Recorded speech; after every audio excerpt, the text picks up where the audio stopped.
Ladies and gentlemen, welcome to this exciting evening that we are having with our esteemed guests, tackling the future of work and employment. As you know, the pandemic has had and is having major social and economic consequences on everyone, individuals and institutions. Almost 2 billion people are at risk of leaving their livelihood. Almost 300 million full-time jobs are at risk, and 430 million enterprises are facing serious concerns. The rate of relative poverty is increasing by 34% worldwide, and the workplaces are being transformed into workspaces.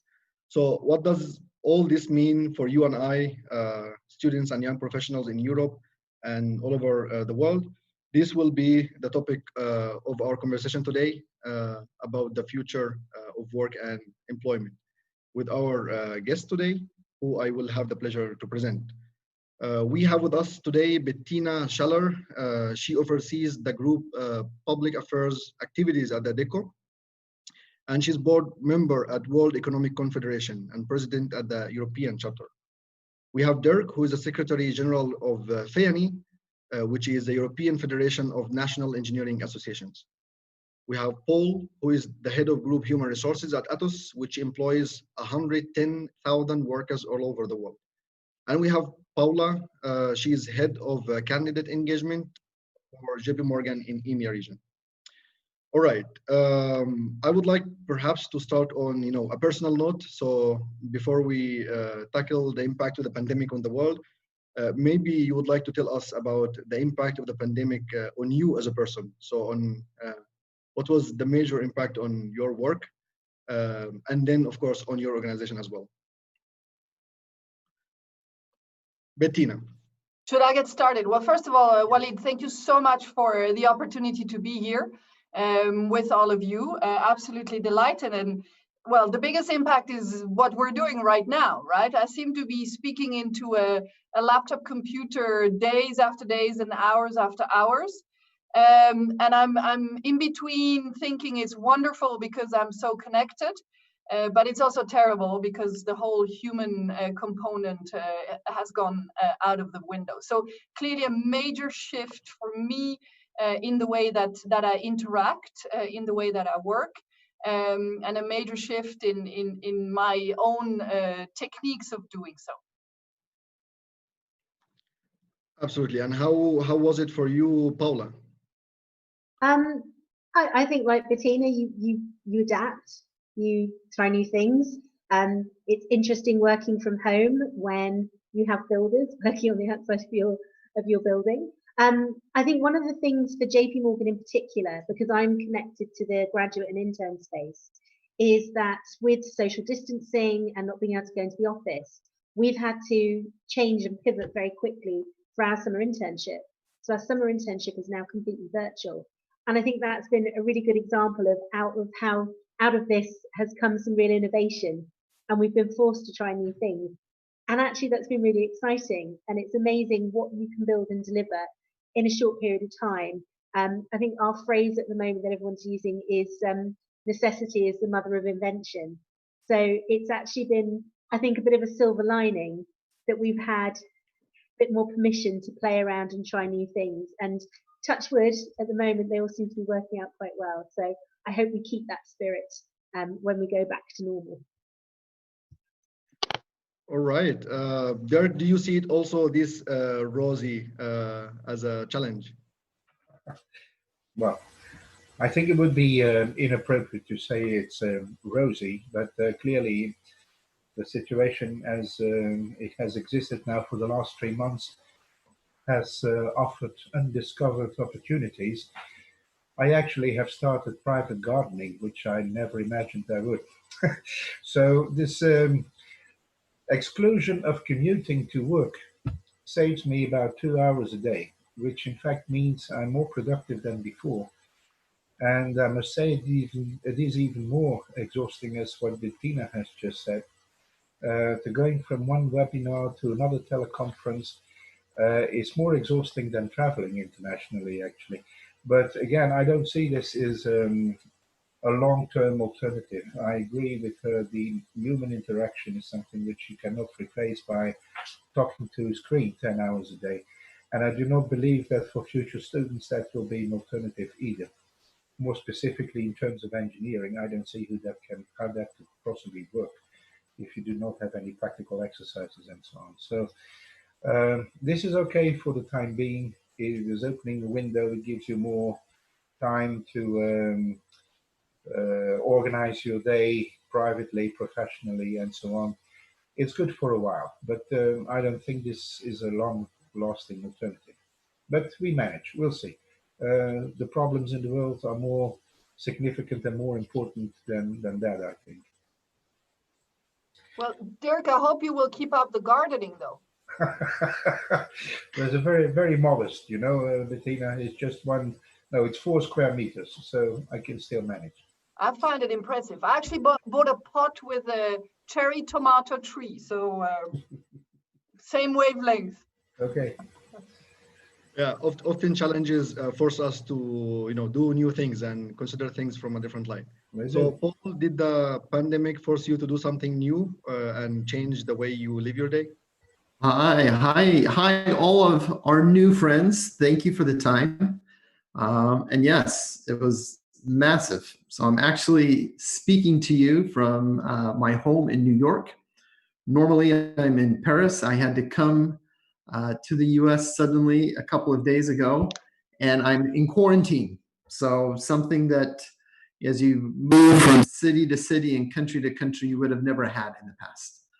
But for myself, working for a company which is always and traditionally have had a face-to-face culture, a collaborative culture, and moving our 110,000 employees in 70 countries, including nearly 30 in Europe, from work to home, almost overnight, in some countries in less than 24 hours, and then trying to adapt success, trying to service clients, large and small, has been a challenge. Luckily, as one of the larger IT service companies in the world, we had already the technology and practice with global teams to be able to expand it rapidly. But certainly, as I talk to my colleagues across the organization, miss the face-to-face. And it's changing. I cannot envision in my mind ever being back to how we were 3 months ago. But knowing that we need to find the right balance between work from home and work from office while maintaining a healthy environment and being able to collaborate every day, constantly, sometimes on screen, sometimes through other methods, and in the future, again, I hope soon, sometimes face-to-face. But it's been, I think, a challenge. And I think we'll look back at it as a very interesting learning time in retrospect. But we need a little bit more time there. Happy that we are seeing this, of course, as a learning experience, and that's indeed what we are trying to do, to learn from it and try to cope better and adapt better in the future and possibly prevent such crises.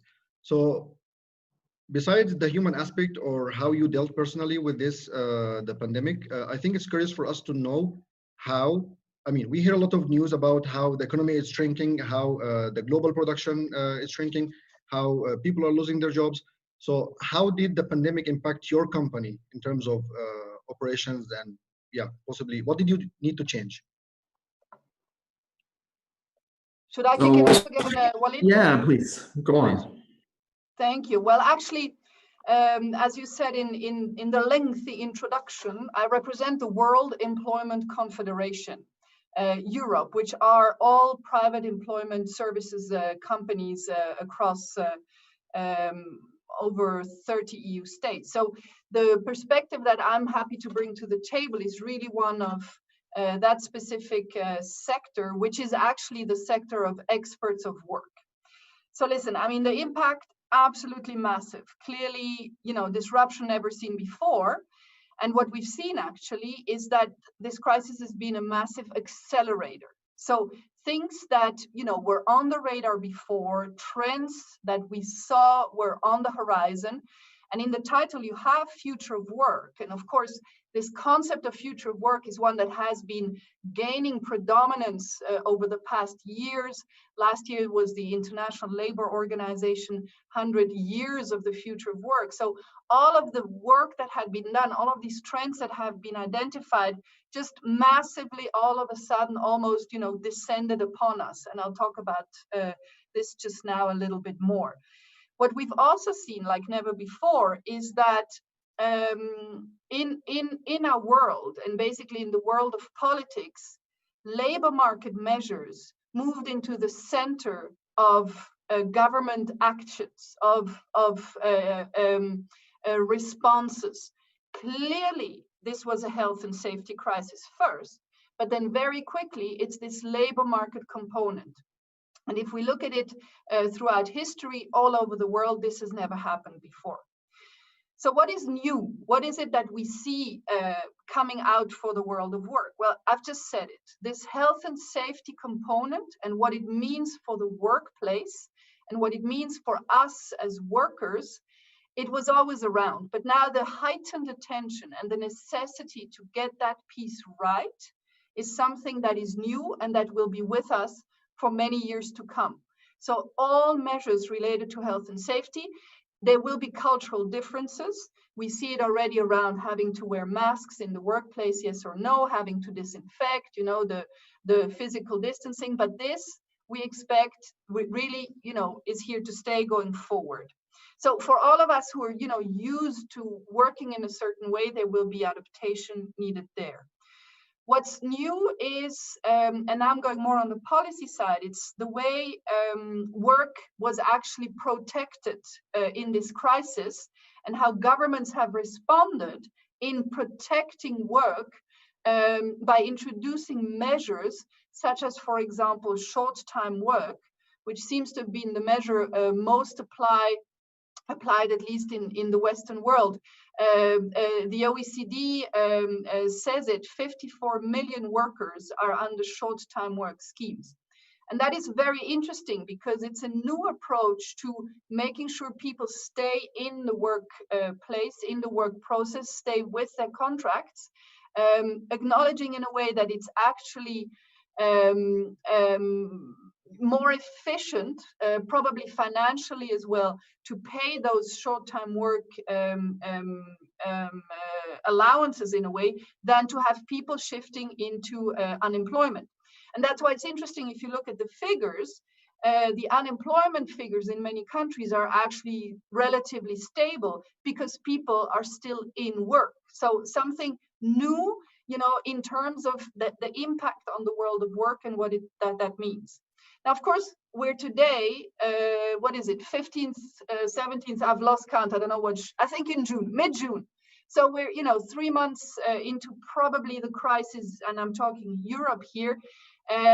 Probably the picture will be different in 3 and 4 months' time, and it would be very interesting to reconvene in this circle. So I'm giving you, you know, what the picture is today, but again, protecting work is key. And actually, on that protection side, here in Switzerland, for instance, we've seen that young people who are, for instance, in training schemes, in internship schemes, well, they were all kept on the job, you know, on their assignments. So this was a key component of this crisis. Let me move on to a few other points that I wanted to make in these first sentences, which is, do we have to, you know, what is it that we, particularly from our perspective and our sector, have on the watch list now in terms of impact and in terms of what we think is going to affect everybody? Well, first of all, we're watching the fact that countries have replied by closing borders for clear protective measures. But from a talent perspective and from the perspective of what this means for the global labor market, if there was such, and for talent mobility and for you know, brain circulation, which from our perspective is absolutely key, Well, this is one point we are worried about, and it's something where we're looking, wherever we can already to just, put the finger on. Let's be wise about talent mobility and about making sure that from the perspective of companies, you can access the right talent, but also from the perspective of workers and young workers, they're able to move around for a job. A second point is related, and it's a little bit different, but we're watching that in our industry with a worried eye, is around what the remote work has done to people's, wellness and in a way their mental health and all the elements linked to that. And a modern workplace, we knew that before the crisis, needs to take into consideration work-life balance and elements like that. We know it from younger generations. Well, this is where, again, this crisis has accelerated an element of putting a lot of stress and new pressures on workers of all ages. And this is something we need to look at, possibly as well from a policy perspective. Talking about the policy perspective and remote work, one thing that we know will have to move into the center of attention is working time. The concept of working time with remote work has gone out of the window. And it's something in many countries that is the result of negotiations among social partners. So our expectations here is that this is something that will be looked at. Let me finish with a positive piece that we actually see in terms of impact on the labor market and how things are going to be probably changing. And again, I wish I had the silver bowl and could, just pick out, but this is the visibility we have. Well, we've actually seen that a lot of companies, but also a lot of governments, as they come now with recovery measures and programs, to pick up a normal economic activity again. Well, they're linking all of it to a green agenda, to the sustainability, to climate elements in a broader space. And so, it's a matter of conviction, but this is where us and our sector actually sees a lot of positive signals coming out of the crisis, because there's an immense amount of opportunity actually for the labor market, just based on the innovation that is coming out of that. And actually based on the skills transformation that will be needed, which everybody's talking about as well. But here we have very concrete, or we're starting to have concrete visibility on, how sectors are to look, whether it's the automotive sector, whether it's the aeronautics sector, whether it's, the tourism sector, and very interested to hear also on the technological sector. So let me finish here, looking forward to the discussion, but this in terms of just a few snapshots on visibility, on impact that we see from our side. Yeah, thank you very much, Bettina, for this panoramic, let's say, look at the impact that the pandemic has had on the work and the workers' right globally. Perhaps, Paul, could you talk us through how was the impact on an IT company at heart like Atos, which not only is being digitally transformed, but is particularly leading or helping other companies to lead the digital transformation. So how was it for your 110,000 employees? So it was interesting. And we follow our customers. So we provide IT services for a lot of the names that you know. And a lot of them continued as normal at home, virtually, whether it was, governments or healthcare companies, whatever, borders, even though they were closed, they still had to be monitored. Those services continued. But sectors which slowed down, or, whether it was, Airbus and their factory floors, or Disney and their parks, or in production companies for movies and TVs. Sudden project stops meant for Atos that we had a huge percentage of our employee base, which is normally productive and working and active each and every day, suddenly on pause. So it's how as a technology company where skill is important, how can we capitalize on a situation which has never happened before and use it to fast forward some of the skill progression of our employees.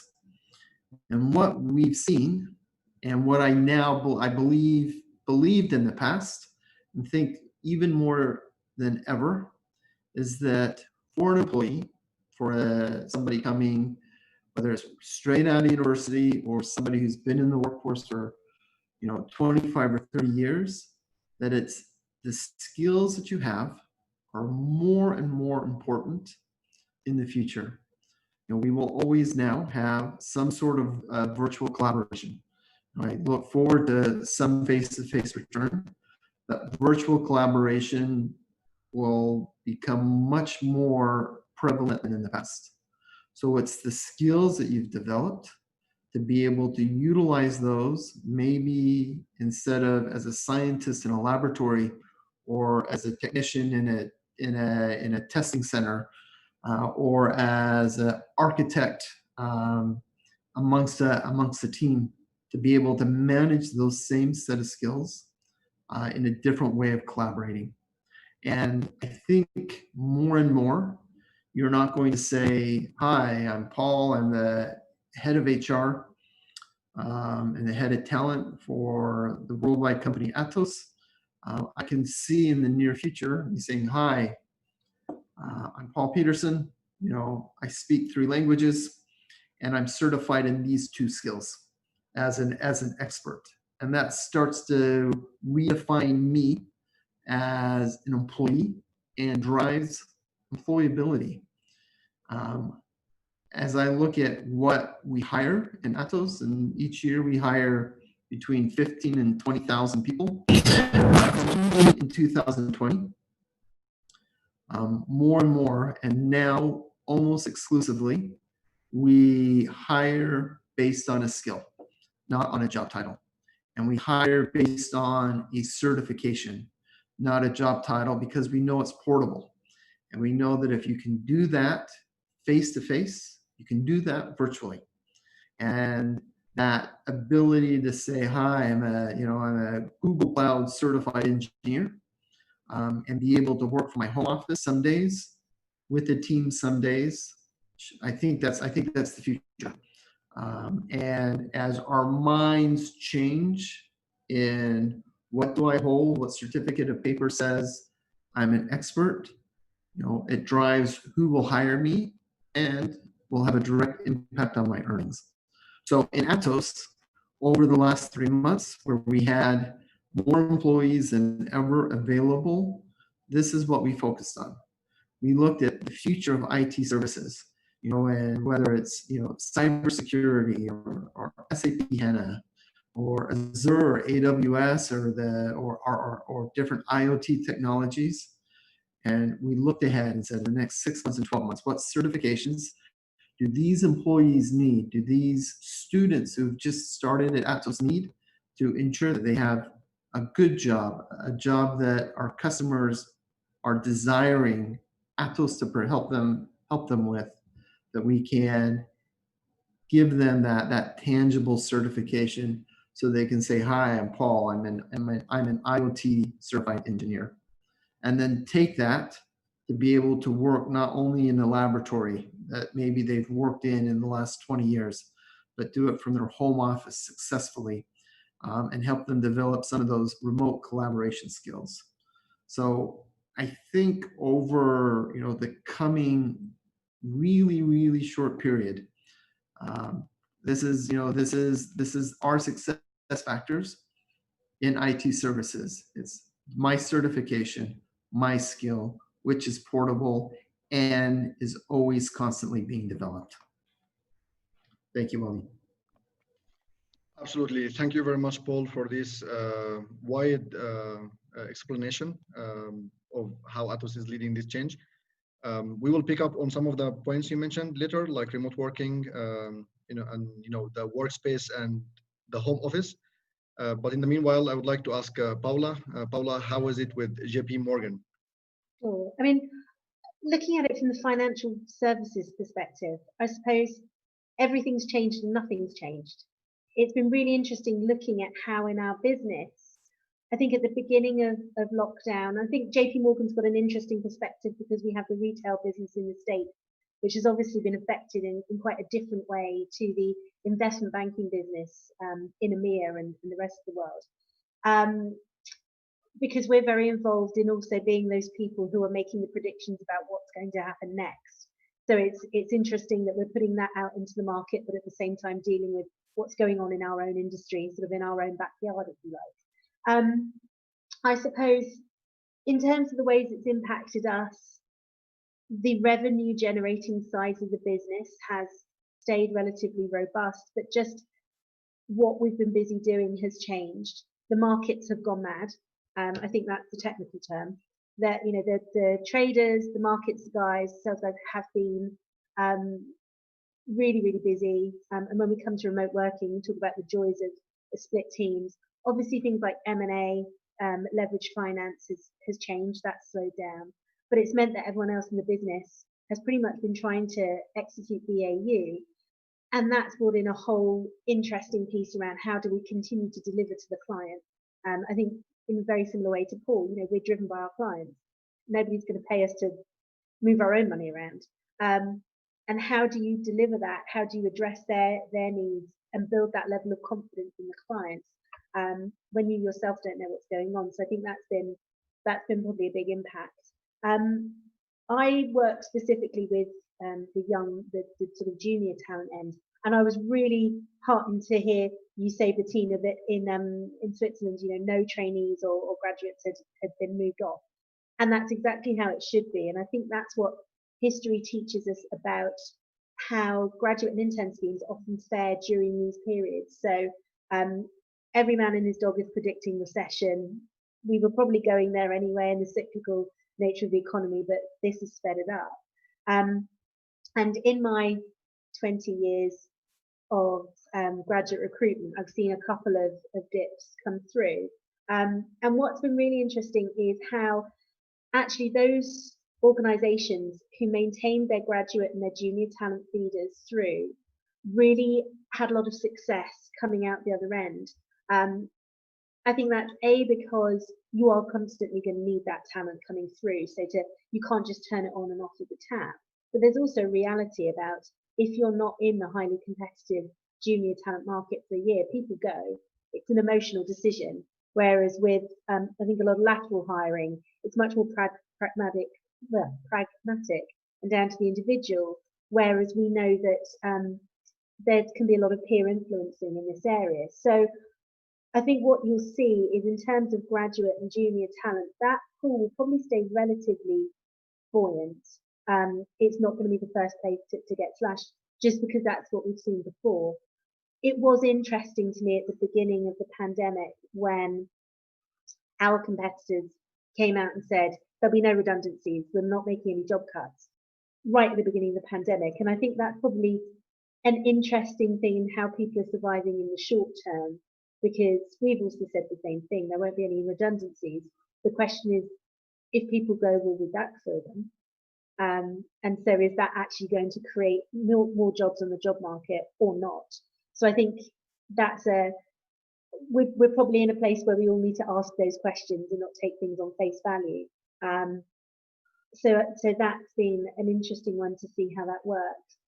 And then I suppose the speed of recovery is also going to have a big impact on what the job market looks like. So at work, we're talking about I won't try and do it on the screen, so it'll be the wrong way around, but a J-shaped, a U-shaped, or a V-shaped recession. So is it going to be kind of going on forever and slow climb out, or are we going to be in and out? And that I think will also speed up, how people adapt, what kind of jobs are coming in. But I think the really interesting piece is what Bettina and Paul have just picked up on, and how's the skill set going to change? In financial services, I think the technical skill set is always going to be the technical skill set.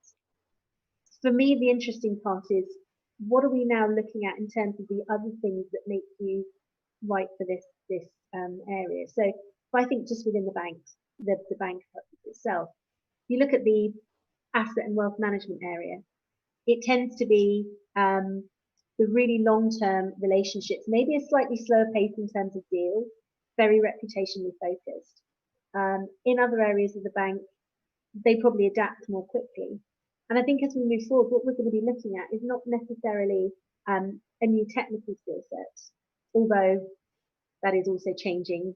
Data analytics, I think, is more important than ever, but also that the approach that you take to your work, and do you have the learning agility that you might need? So, for example, with Paul saying about the certification, that have you actually got the ability and the mindset to understand what's coming and make sure that you're shored up? So I think we're going to be looking for that adaptability in people and the ability to, I suppose, read the room, read what's coming next, and be very future focused. I think certainly at the beginning of our career, we're just so focused on, like, I've got to get the right role in the right company, and it's all about now. And I think very, very quickly we're going to have to start thinking about what's next and future-proof that and say, how do I position myself so I am ready? And I think exactly as Paul was saying, you're almost like I'm trying to think of the right analogy, but you go out to market with your ability to think ahead of what is needed. So I would say that's going to be a skill set that we're going to have to really build on. It was interesting when lockdown happened and our team, for example, all of a sudden had to adapt. There was quite a slow start of people saying, "Oh well, let's just let it ride for a bit. I'm sure by July we'll be all back to normal, and we don't know how to do this." And actually, it was the members of the team who said, "Well, I'm not waiting to find out if that happens. Let's build this. What do we need to go now? Who's going out getting the skill sets ready?" Were the ones who've really shown up and been recognised. So I think it's having that mindset of how do we adapt, how do we play forward, and thinking what's coming next. I believe that most people always find inertia to change, and that probably one of the most important skill sets that people have, and our audience, the students of technology, we try with best to give them, is adaptability and flexibility. Probably this is the most important, one of the most important skills that young people will need to have, especially in front of the waves of changes and technology disruption that we are living almost every 5 years or so, and that right now are accelerated by the pandemic. We will touch on this very important topic, which is what are the skills that young people need in upcoming questions. Before moving on, I would like to remind everyone who is watching that you can ask questions to our guests. You can ask on YouTube or on Facebook Live, and we will be making sure to ask your questions to the speakers. Dirk, what's up with engineers and the engineering profession, and how did you see the impact of the pandemic on mostly engineers specifically? Yes, well, as you know, the engineering profession is a very broad one. It has various disciplines. It goes from construction over biomedical to chemical to electronical, electromechanical, and so on. So to speak about the engineers in general is very difficult. Definitely the construction engineers, the civil engineers have had difficult times, as many of the works they were actually engaged in have come to a complete or partially standstill for many weeks, which will definitely have consequences later on in terms of being held liable, in terms of not meeting deadlines in the execution of projects and so on. But on the other hand, other disciplines in engineering, such as the electrical and the biomedical, have more work than ever before with this pandemic. So the answer to that question is very diverse. Now, this Corona crisis overall, I think, has led to a sharp decline in economic output, and that is undeniably so. It has also led to a rapid increase in unemployment, not necessarily substantially in the engineering or technical professions related fields, but clearly in a number of other sectors, where it has even led to the worsening of standards of living, a reduction of real income, and so on. So also today in the engineering field, there's a lot of anxiety, people having job uncertainty, not knowing how, and especially young people, how things will change and if they will change, because I think we will go through rather a W evolution and not immediately to V evolution. Don't want to be pessimistic, but I think that is realistic. If I look at the current status of the coronavirus in the world, I can see that, for instance, in Ukraine and in Brazil, they are now on their peak, whereas in countries like Slovenia, Croatia, and Belgium, it is virtually already under control. So as long as the entire world is not working as before, I think we will have to bear the consequences. In any case, business as usual, I think, can no longer be a political option. This crisis has caused and evoked an opportunity to build another world.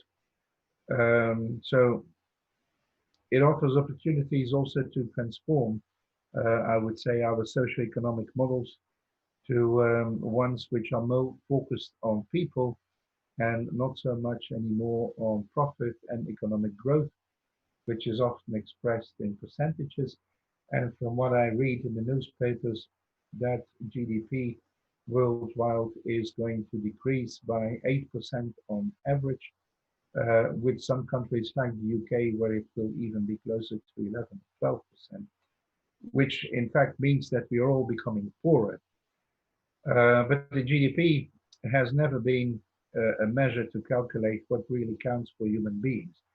So the impact of the whole thing may be far more than we can imagine today. What I find also very interesting is that many sources, many people, organizations say it will never be again as before. But I'm still waiting for the New Deal. I am still reading and trying to find out in how far it will affect our practical lives. And that the focus will be more on the green economy and being nicer to the environment and the nature and the world we live in, and that it will lead to more use of digitalized tools and so on, is beyond question. But I cannot believe that people, as they have been going through now in these months, I have a son here studying his exams, I cannot believe that young people like you are in Best, 20, 22 years old, can sit behind the screen for 6 hours taking lectures and taking courses. This is simply inhuman. So you will have to, it's a tool for the moment to help us out, but I cannot seriously believe that this is the future. Now, what we have seen, and that's another issue for the next generations, and it's not going to be my problem too much anymore, I'm afraid, but for the generations that are coming behind us, what we are doing and what we are seeing all over Europe is that the public finances have helped enormously various sectors to stop the bleeding, with all kinds of temporary adoptions of flexible fiscal and state aid rules, with postponement of repayment obligations, fiscal injections in support of businesses and individuals affected by the pandemic. But there is no cure. It's just stopping the bleeding. And what I would like to see is, where is the New Deal? What's the new policy? I know there is the Green Deal, that is a priority of the European Commission. But I think the focus will not be on this. The focus will be on how do we recover our economy, i.e., how do we go back to what we previously know? And so I think in terms of the environmental concerns and the Green Deal, that will not be in first instance a priority for the European Union. It is also a bit depressing to see how member states over the last 3 months have given preference to manage on their own with completely uncoordinated measures, not regarding calling confinement restrictions and making them applicable, but also regarding the exit strategies and the measures on lifting restrictions. They are different in every single country, hereby questioning the values of the European single market, which is to ensure freedom of people, of goods, of capital, and so on. So the whole system doesn't really seem to work very much. And in that sense, that is also worrisome. I'm happy to have the European Union and everybody is knocking on their door now to get funding. But we shouldn't forget about the future generations, because who's going to pay for all this? It's going to be massive. It's going to be massive. And we already expect in Europe, which is currently at an unemployment rate of about 6.7%, that it will increase to 9 to 10%. So the prospects are not particularly positive. Now, the quantity of jobs and the quality of work is one thing. And I think that young people in precarious jobs, and that doesn't apply for students of less, but also older workers, and in countries which do not have such robust social protection systems as we do in Western Europe, that they will suffer, and that will be to the extent that even people who have work will suffer from in-work poverty, and that is likely to increase significantly. And the real need will massively exceed, I think, the limited resources of public finance. And that is something I think is worrisome for the future generations. So other than that, I'm lucky to work for a profession which is always in demand. And engineers have been very helpful to help work by their creativity, shifting their core business to the issues that were needed in producing masks and fleeces and so on. So we will survive one way or another. But I think overall the environment we'll be working in is not going to be the same anymore. It's an illusion to believe it will be the same as it was before, whereas we all want it to be back to normal again. But we will have to get adapted to the new normal. So again, I don't want to sound too pessimistic, but I don't think we should focus too much on restoring or recovering on what one once was, but that we should try to restructure and improve what we have been used to. In terms of promoting the circular economy, for sure, we all need to do that. We will have to contribute to climate neutrality. There are ambitious plans, as I said, in the Green Deal to be achieved in the EU by 2050. I'm not sure if we will get there, but we will have to do something. And yeah, we will have to be putting people and the future of our planet at the core of our concern. And overall, what is not sympathetic to say is frankly that we will have, and the tendency is increasing, we have too many people. There are too many people. It's not a nice thing to say, but our resources have no end, are not without an end. So we will see how to best use these resources in order to make sure that everybody has a fair chance in life. But also that is a concern. Yeah, so absolutely. Okay, that's what I wanted to contribute. But yeah, I believe that generally young people today, they care about being part of a future that, or a recovery, a new restart that puts the planet, the sustainability, and social equity at the heart. And I believe that at least the engineers in Europe and Solutions Technology, they help design new solutions. They help solve problems, and I think they are here today more of solving a problem, and they are encouraged by challenges rather than intimidated by them.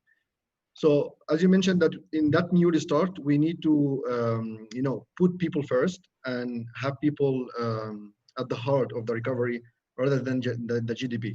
And Bettina, in one of your articles, you talk about a new ROI, return on individuals, and you talk about a new social contract. So perhaps you could very quickly mention to us what is your view on that new ROI? No, absolutely, and you just said it. ROI, in our understanding, stands for the return on individual, and it's really about making sure that companies heavily invest, but also that every individual understands that it's all about the value that she or he brings. And you're absolutely right. I mean, at the center of our thinking is that new social contract, and it's all interconnected in our days. The point where we came from before the crisis was that, in a way, the world, you could think, is in a good place. We've gone through years of development, of innovation, but then if we look at the world of work, what we said is there's still too much unemployment in the world. There's still too much inequality. There's still too much rigidity, which doesn't allow people to actually enter the world of work. And then also, there's too many discrepancies between people who work hard and what they get out of that work. And so we said we need to look again at the responsibilities on the one hand side and the expectations of workers, of businesses, and of governments. And we need, for that reason, to look at the new social contract. Now, of course, the crisis has hit, but we still think more than ever that that new social contract is necessary. So a new way of, committing to each other and of saying, okay, we want to make this work. I mean, Dirk said many good things in that way as well. Actually, one thing that we're saying is it's not about a new normal or a better normal. We talk about resetting, almost recalibrating. And of course, what we're saying is let's take the good from before, let's keep that. And then, let's make sure we can, as I just said, rebuild, recalibrate. The discussion will probably be, what do we all understand as being good and has to be kept, of course. But if we go by certain fundamental principles, and that's where the new social contract comes in again, just what is the right thing to do, we think this will help the discussion. All right. As we approach the topic, there are a few points that we would like to pinpoint here before we move on to the questions from the audience. And one of them is very important, which is remote working. Probably young people are already used to remote studying, like following lectures online. We have all our volunteers who are coming from all over Europe, and even the organizers of this summit itself, they are coming from all over Europe. They never, they didn't meet for this. So they are more used to this. So are we approaching, a new normal in which remote working is more acceptable and it's even becoming the norm in specific things? Do you think that this will impact the need for relocation from specific employees? And if not, then what would be the impact of opening to, a company opening to the global market in terms of hiring, and then individuals being open to the global market in terms of, working in companies? And I would like to ask this question specifically to Paul and Paula. Sure. Paula, should I go first, or would you like to take the lead? Okay, I go first. So I think that I think of my own career over the years, living in 8 countries and spending time on projects in over 70 countries over the last nearly 30 years. Think about how much different life could be if there was the social collaboration platforms and toolings and practices that we have today. So my view is that we will have a lot of working from home, like I am here today, at my desk, on the phone, on video, working some myself, then coming together in a social platform. However, I don't believe we will ever see the full extinction of face-to-face. So there are some projects, there are some topics which are much easier and faster and more efficient when we're in the same room. That will continue to exist, but there is no reason why today, a certified engineer in Italy cannot be working on a project in Norway from their home in Naples, or a scientist who's in Amsterdam collaborating virtually for 2 weeks with scientists all over Europe and India and the Americas, instead of getting on a plane, wasting a day and a half each way to be in a room, in a hotel, and then back. So I think that these learnings we've had from the last couple of months, these innovations, what we've known is possible, but what we see can be reality, will continue to exist. But we still will take, the best cultural experiences at work, and they'll still maintain in the future. So I believe that hybrid approach is, the best way forward. But I am more than happy, and we do this today in Atos, to have a job on a certification, and I don't care where in the world they're sitting, where in the world they're officing.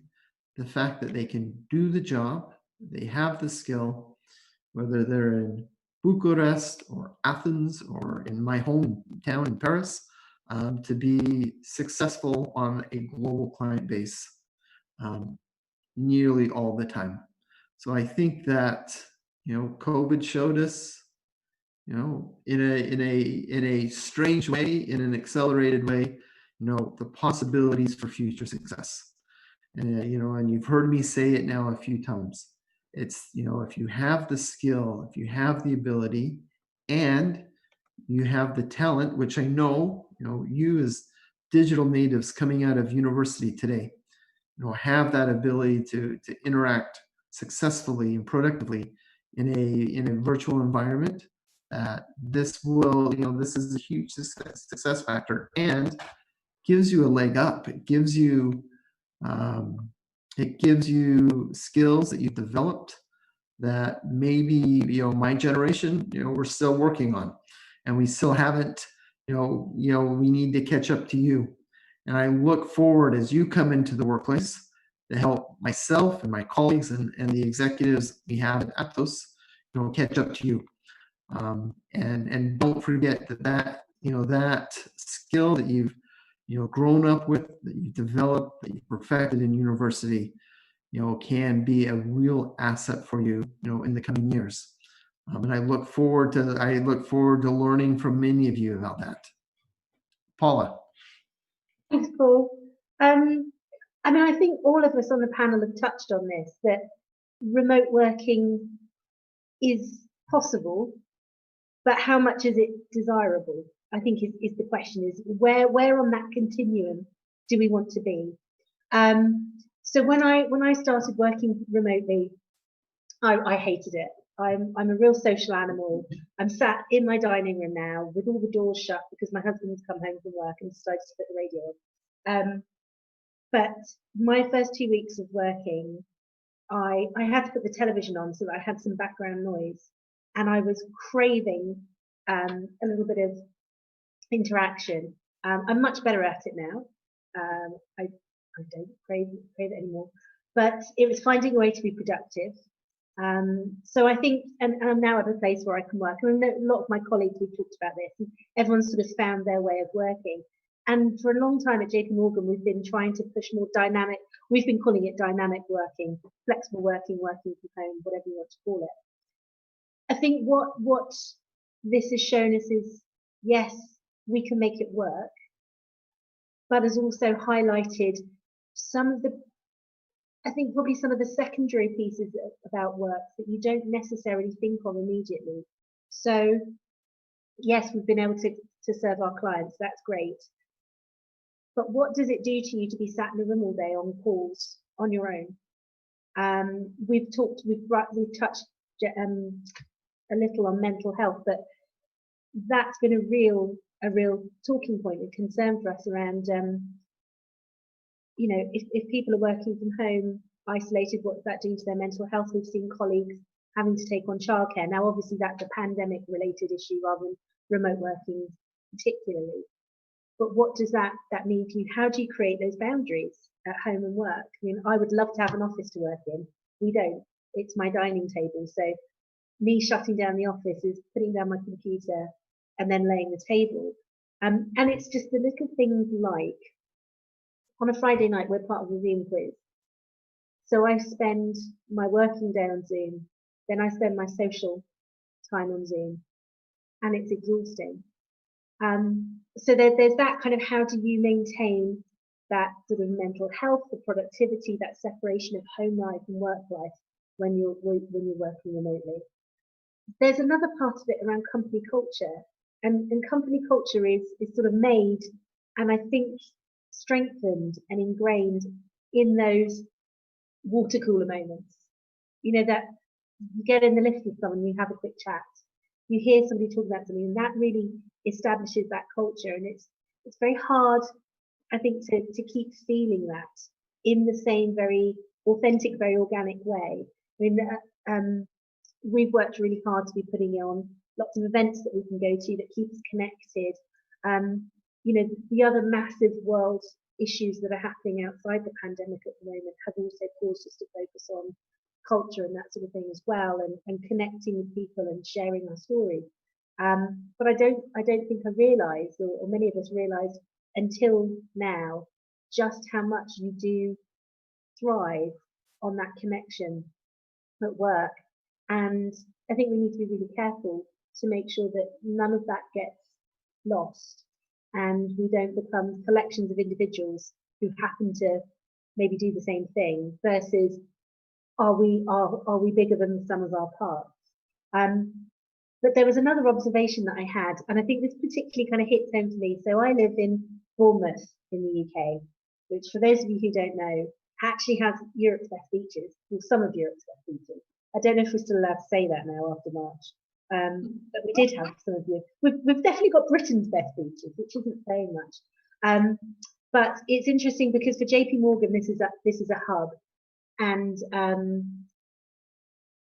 you know, it's cheaper to live in Bournemouth than it is to London, but it's also maybe seen as a little bit sort of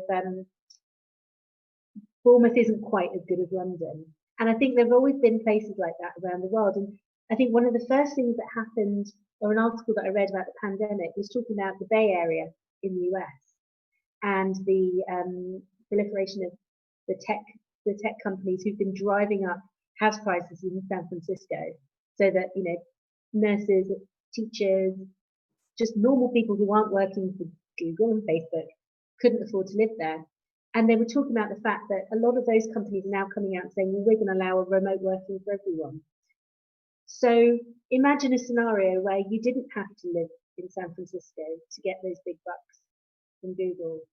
And so the house prices started to flatten out, and investment started going into other areas that didn't have that concentration of jobs. Now, it's quite, I think that's quite an idealistic view, maybe a bit pie in the sky, but it really got me thinking.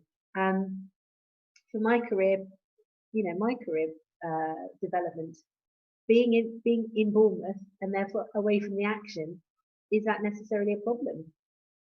No, but also from an economic point of view, if we flatten out those hotspots, you know, we maybe reduce that rural versus city piece. So I think that would take a big shift in the way we work, but the implications, if you kind of play them forward, could be quite interesting.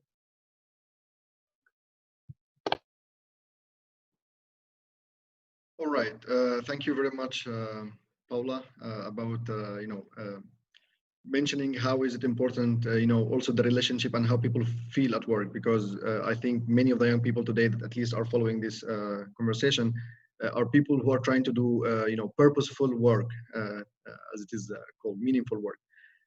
So we hope that, you know, pandemics and other crises don't force people to, you know, focus on things that they don't find value in. All right, so right now we are 1 hour into our lovely conversation and it's going on. We will now go for a few questions coming from the audience with our friend Pedro. Hello again. Thank you, every friend that's here.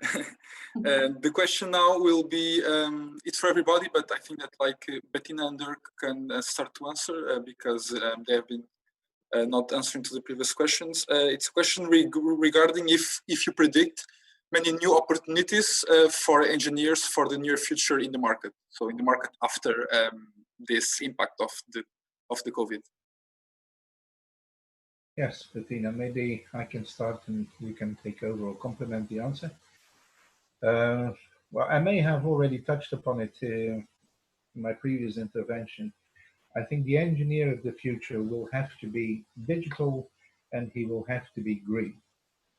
And he will have to have skills, which I believe he is not going to acquire from behind his screen. So while preparing for this conference yesterday, I also noticed that Walid sent me the question, what about the hiring and so on, and what about career development, as Paula has just mentioned. That's going to be very difficult to assess from behind the screen. I can tell you, I hired someone in January last year, and I only had one job, and I got 75 applicants, all very good, and a few of them even from abroad. And the lady in question, and it was a substantial job, who wanted to have the job, I called her and I said, listen, I'd like to meet with you. She lived in Paris. And the answer I get from her was, well, can't we do a Skype meeting? And I said, listen, I'm sure we can, but if you want the job, I want you to be here for 1 hour and a half train. That is not a valid alternative. You see, you cannot start hiring people by using these digital tools. They remain a tool, they are not a goal in themselves. And especially for issues like hiring the right person in the right place, I believe you need to have a face-to-face meeting, at least once, even twice. And that's not about making a good assessment, but the same applies to career development. Who is going to decide in how far you are productive, you are successful, contributing to the well-being of the organization? If you do 90% of your work behind your desk, I cannot see that as being the future. That's impossible. Everybody was talking about globalization. You young guys, 25-year-old, you have seen half of the world already at your age. But when it comes to working, we're going to do it from home. I don't think that that will work. So I think, and I can see that in the younger generations, as Walid has already pointed out, justifiably so, the young generations is concerned with the climate neutrality, with reduction of the carbon too, whereas we shouldn't that exaggerate too much either in Europe, because we're only responsible for 9% of all carbon or CO2 emissions worldwide. So there are other countries who need to make adaptations, but I can see that that area and anything also in construction, cement industry, steel industry, they're all very much involved with the sustainability goals. And I think that is definitely the future. The 15 or the 17 SDGs, as defined by the United Nations, are definitely a good guideline. But yeah, we have a long way to go. Overall, I would say engineers do not need to worry too much about their future. They are overall known as problem solvers. And I don't think we are facing a world which has had ever so many problems as it has today. So the engineers will definitely find their way in the future. Transformation will be green and will be digital. So maybe Bettina has something to add on that. Is that answering your question, Pedro? I'm not sure. Yes, actually, that's a follow-up question, but I will wait for Bettina to first reply, and then. Yep. Look, I mean, very, very aligned with what I'm hearing from Dirk. First of all, I really hope that out of this hour and a half, we get the sense of opportunity. Actually, I mean, we all hear the disastrous perspectives, but actually, I hope again that we will walk away with that. And what I agree with what Dirk said is specifically engineers actually should not worry. I mean, what we see clearly is that the future for every individual has to be about a bouquet of skills, openness to integrate a series of elements, and one of them is technical knowledge. So as an engineer, by definition, you bring that with you. But probably what I'd like to add here is something we knew before already, is just don't expect a job to be around for 10, 15, 20 years. So, get ready, expect to have maybe that hybrid model in the way of working, but also be very open to, shifting around and also in the way that your paycheck will come in. It may well be in a direct employment relationship, but then you might be self-employed for a while. You might be getting work via projects on a platform, etc. So that would be my addition here. And then lastly, also for engineers, and that's a skill everybody's talking about, it's the social skill and the communication skill. And actually on this one, to me, what we're doing right now, and that was one of actually even my big challenges, is how to communicate. I'm a person who's very, physical in that sense as well. I do a lot with nonverbal communication. I'm 185 with blue eyes, so usually I just need to look at people and then I get things done. Now I need to actually express it. What I'm trying to say here is just hitting the right tone, being able to get a message across, and actually, and Paul said it in the beginning, speaking languages. And the language can be coding, but these are the skills that also an engineer can definitely not have enough of, and should be focusing as well, besides the technical career as well. And then probably home gardening is an excellent skill to have as well. Thank you, Bettina. I hope that our students will learn home gardening now to improve their CVs. I would be for that. Thank you. Develop a drainage system, and then all these type of beautiful pots, that can shift up and down. I don't know. Indeed, it's an engineering job. There Definitely. You go. This bridges us to another question, which is related to, because nowadays, during this month, universities are also teaching differently. They're also teaching remotely, and they are also going through transformations. And the question is, do you think skills and knowledge gained during the pandemic and after the pandemic will be treated differently, since they were not achieved in the conventional or the classic way that has been done before? Are companies going to address it differently as well now for everybody? Is it okay if I start now? Because that's something that I've been talking about a lot. You must. Getting a lot from students.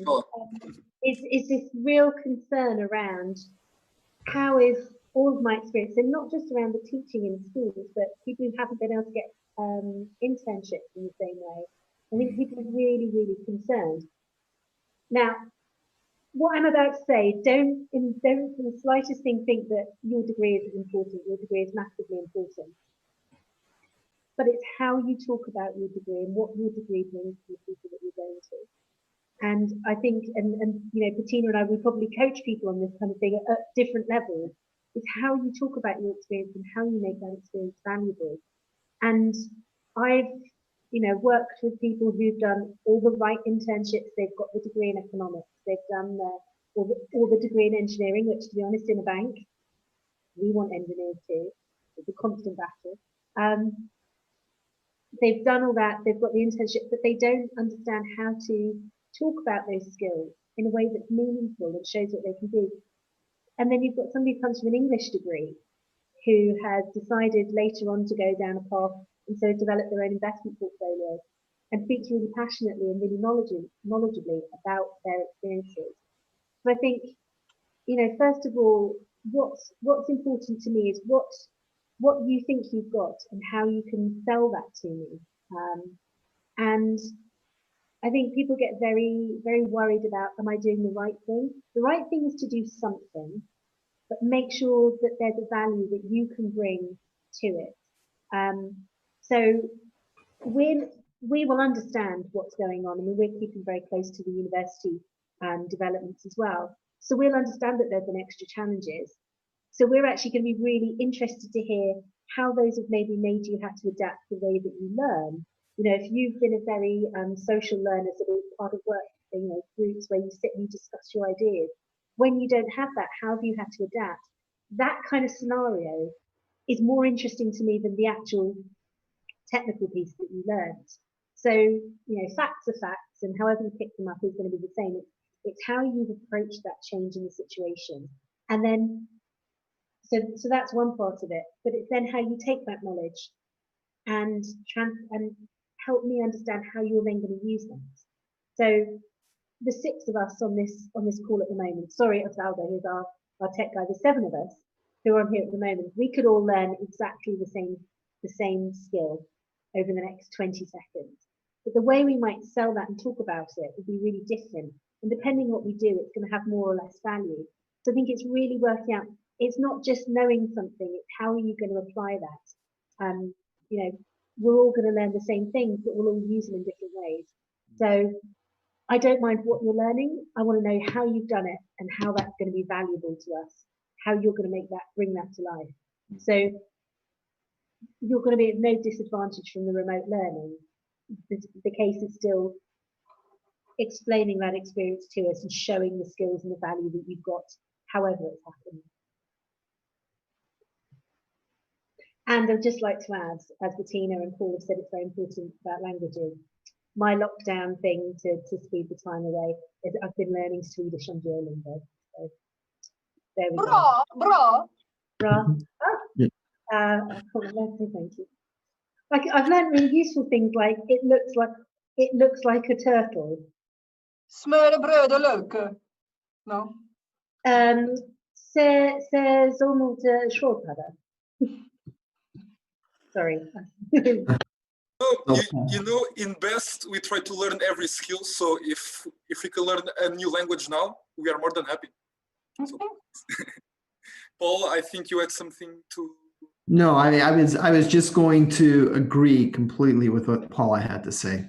I think for the IT engineers on the call, your skills are really transferable. If you learn, Java, or you learn, Red Hat, or those skills that you learn in the classroom or you learn virtually, it's the same. You get the same certification. But what I really liked how Paula put it, it's how did you use the last 3 months to improve and to change how you work and how you learn. In Atos, we don't devalue this time at all. Your degree is your degree. Your certification is your certification. But when you get asked, how did these last 3 months change how you work and how you learn? That's a key question. And I would counsel you and highly suggest that I hope you did learn and that you're able to articulate that so that as you're looking for a job, you can talk about how virtual learning and virtual work, how you made that progression and how that becomes part of your key skills that you port from university life to professional life. So well said, Paula, and a thumbs up from me. I have, if I may, another footnote comment to make to what I've just heard. Maybe I didn't completely answer the question you raised, but I think the experience we have all been going through over the last 3 months is that there is something like lifelong learning. And for an engineer, that never stops. And that's actually inherent to that profession. Bearing in mind the velocity by which technology changes, it is even paramount to have this open mind and to continuously keep on learning. Now, that can be formal learning, it can be non-formal learning, or it can be informal learning. As what we are doing now. For me, this is informal learning, talking to other people and getting the experience from different sectors and different experts in the field. So I think this is also lacking. On the other hand, there is also a lot of misunderstanding, I think, because in the younger generation and using the social networks, I have the impression often that information and data is considered as being equal to knowledge, which it isn't. And knowledge isn't equal to intelligence either, in the same way as intelligence is not wisdom. So we have to make, I think, different distinctions there. Fact is that if you leave school, that was at least time 30 years ago when I graduated, we knew a lot of things, academic knowledge, but we didn't know how the actual professional world was working. And I have seen a shift in that educational systems all over Europe, that less emphasis is actually put on the knowledge and the knowing, but more on the ability of put it in practice. So in that sense, I also agree to what has Paula just contributed. You need to have, of course, both. And as relating to what you said on language skills, I think we live in a world, especially in engineering, we shouldn't underestimate them, but especially in the engineering world, IT, even electromechanical, civil engineering, English is the overall language. So we never had any problem. Engineers, one way or another, always seem to understand each other. It's not so much a language problem. Language problem appears when engineers have to speak to other people. But when they speak to engineers, there are always come to a solution. That just as a footnote. Yes, indeed.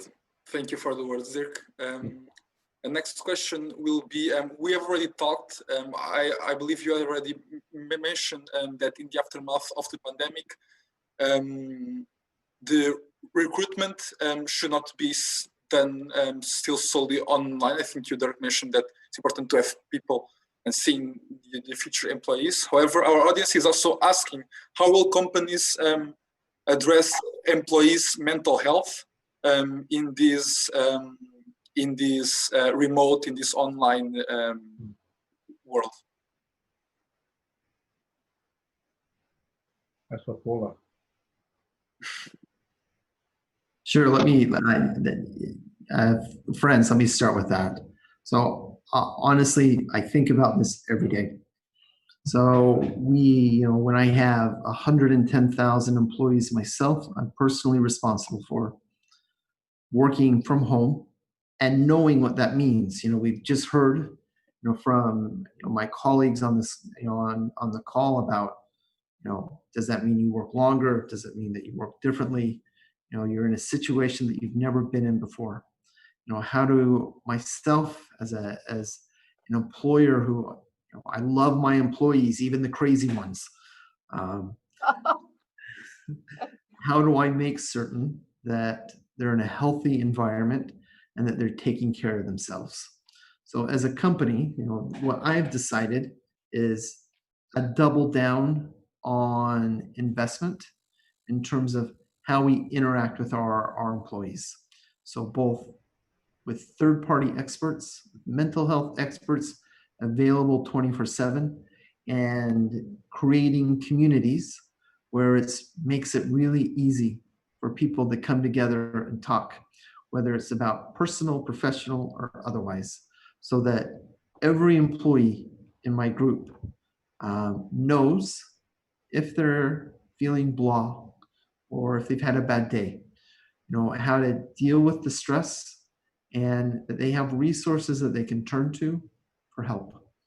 And I think that as we continue, in the private sector, in this type of environment, that the very best companies, the ones that I hope you want to work for and find employment, are talking to you about how are you doing, how is your day, what are your challenges, and here are resources available to you, to help you be happier at work and happier at home. So my view is that it's my obligation as an employer to take care of all of our employees' physical health and mental health, and we mean it.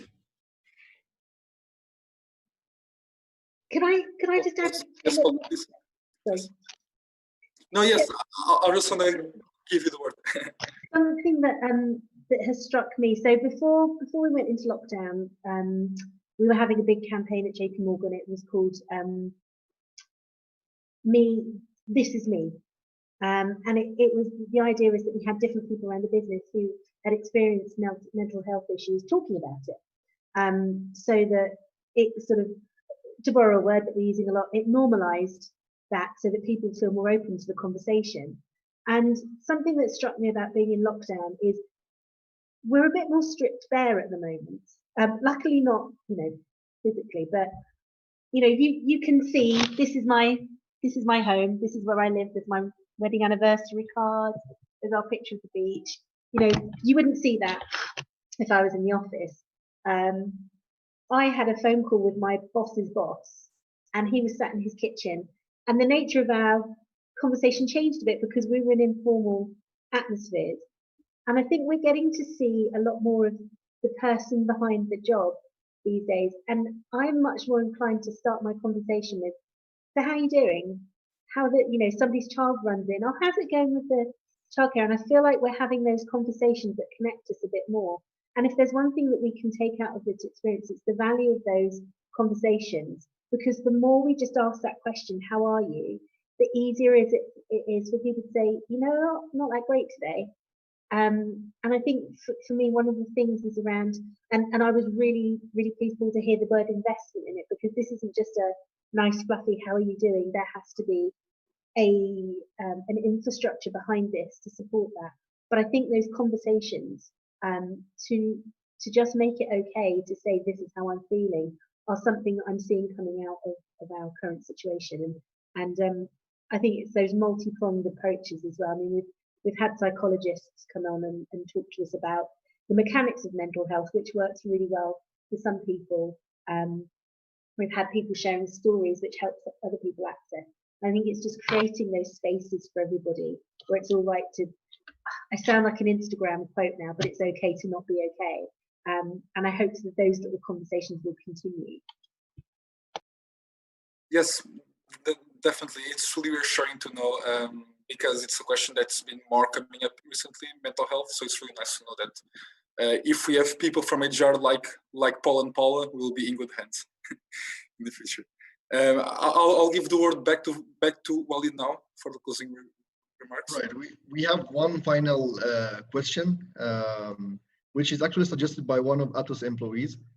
And that question is, what is the most inspiring topic, thing, action you have experienced during COVID-19 work that you will take into the new way of working beyond the pandemic?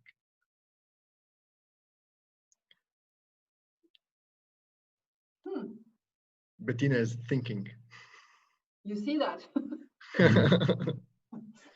We can see you well, yes. So I'll start the answer. So for me, it's the human spirit is amazing.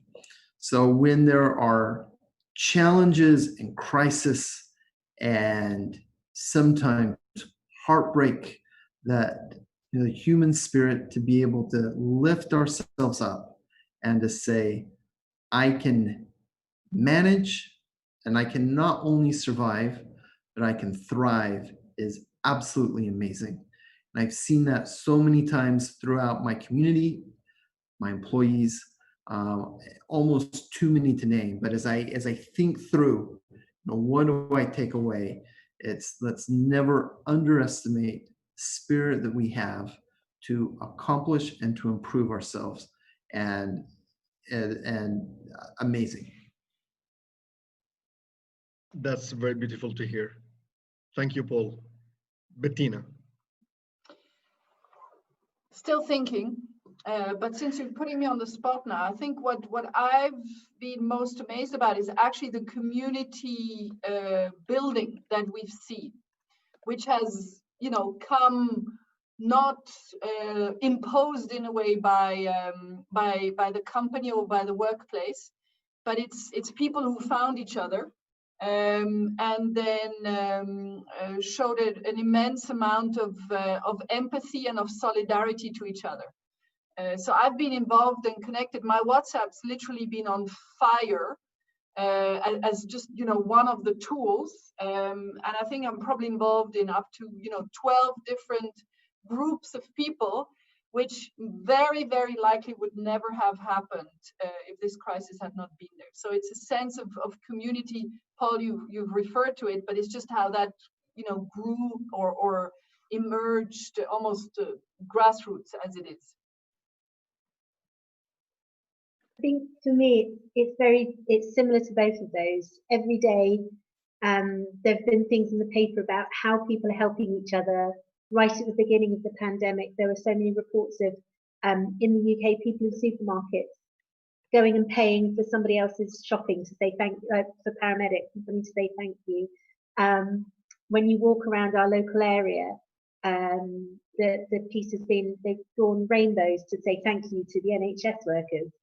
And I think it's again, I sound like I'm being a little bit cheesy, but it's there's still more good in the world than there is bad, and I think that's a really nice thing to remember when it's all feeling a bit much.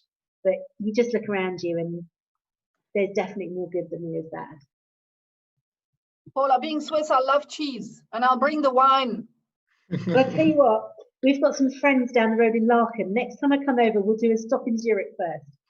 Oh, we're on. We have a meeting being planned live. That's great. Dirk, beside gardening, what else have you got from the pandemic, from these times? Dirk, you're on mute. I have had the experience that actually I work more efficiently.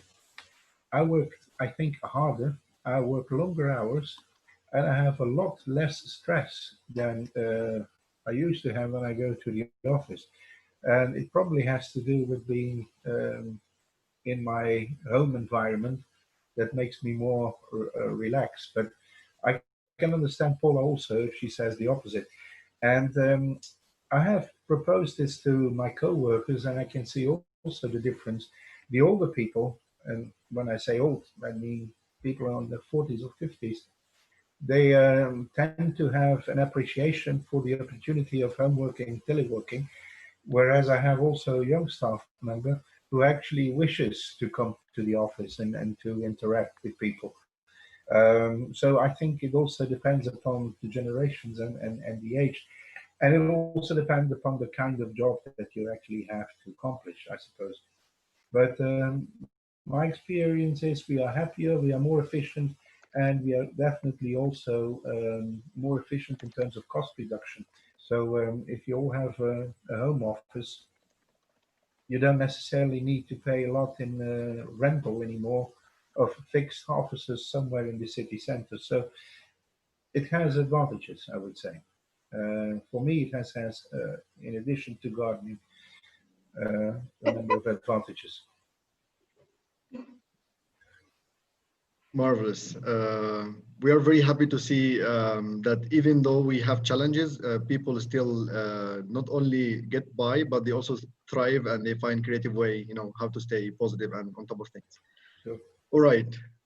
We very quickly almost ended the 90 minutes we had for this panel. The panel is almost finishing, but the conversation is not. So we urge all of you, the volunteers of BEST and all the young people all over the world who are listening to us or who will listen to us in the future, We urge you to, not despair. Challenges are, things that we are capable of surpassing. We have always been.